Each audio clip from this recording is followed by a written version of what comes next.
President Richard Nixon signed into law Title VI of the Education Amendments Act on June 23, 1972. This prohibited discrimination by gender of any federally funded education program.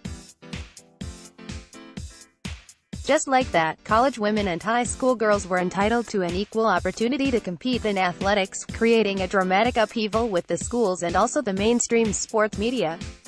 The NCAA didn't get involved with a women's tournament until 1982. The Big Ten didn't have a regular season until the winter of 1982-83.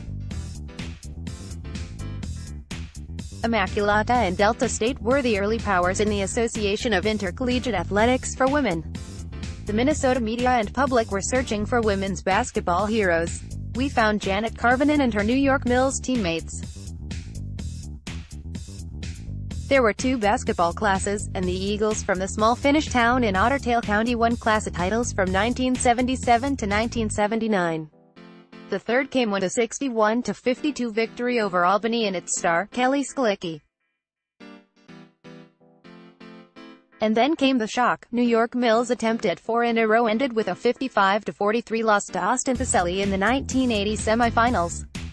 You don't start out thinking you're going to win 4 in a row, but we win 1, 2 and 3, and you start thinking anything less is not acceptable, Karvonen said. The 5-11 forward finished with 3,129 points, a state record that stood for 17 years. She spent her college years with 2 powers of the early 80s, Old Dominion for 2 seasons, then 2 after sitting out a transfer year at Louisiana Tech.